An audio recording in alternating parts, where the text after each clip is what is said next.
靈情私語，哥林多前書13章1至3節，恩賜要有愛。我若能說萬人的方言，並天使的話語，卻沒有愛，我就成了鳴的鑼，響的鈸一般。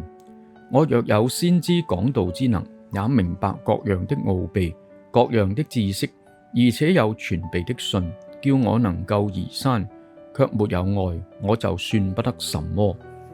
我若將所有的周濟窮人，又捨己身叫人焚燒，卻沒有愛，仍然與我無益。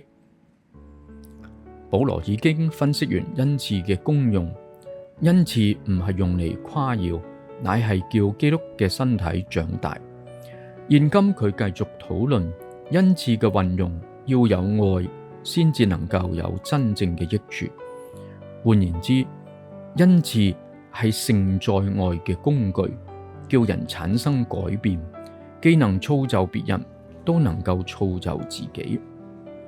第一節，無益，超然經歷，沒有愛。為咗增加教導嘅說服力，保羅以第一身嚟表達佢嘅思想。我能夠講萬人嘅方言，就係全世界各民族嘅語言，甚至能夠講天使嘅話語，就係靈界溝通嘅話語，卻冇愛，就好似鳴嘅鑼、響嘅鈸一樣，只有聲音，冇實際益處。至於有人喺呢度對天使嘅話語有好多解釋，甚至靈恩派話呢個就係方言。按呢段經文嘅解釋，保羅只係用誇張嘅形式嚟表達，若果冇愛，就算能夠講方言都冇用。因此，並唔係話現今真嘅信徒能夠講天使嘅語言。第二節，無益，有知識和信心，沒有愛。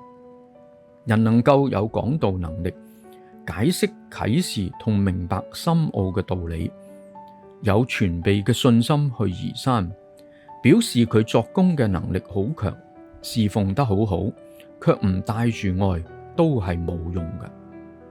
第三節，無益，全然委身，沒有愛。有人甚至犧牲自己，將自己所擁有嘅幫助窮人。呢個人真係有啲高尚嘅品德情操，但冇愛，卻與我無益。就係別人雖然得造就，自己一啲好處都冇。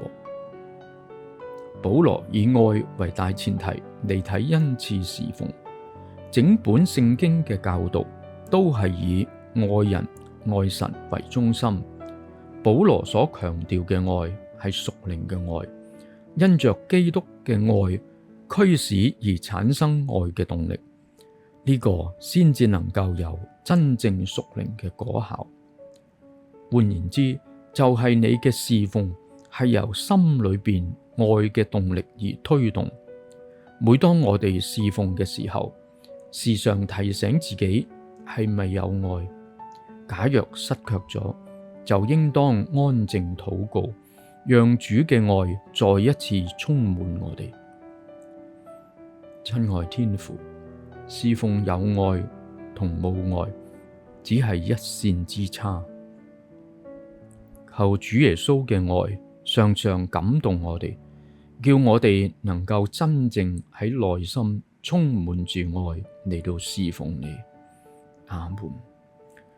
問題思想：第一，保羅係咪認為方言係天使嘅話語呢？第二，點解愛先係使用恩賜最重要嘅因素呢？第三，我哋係咪常常帶住愛去服侍神呢？請再讀以上經文，寫低靈修札記。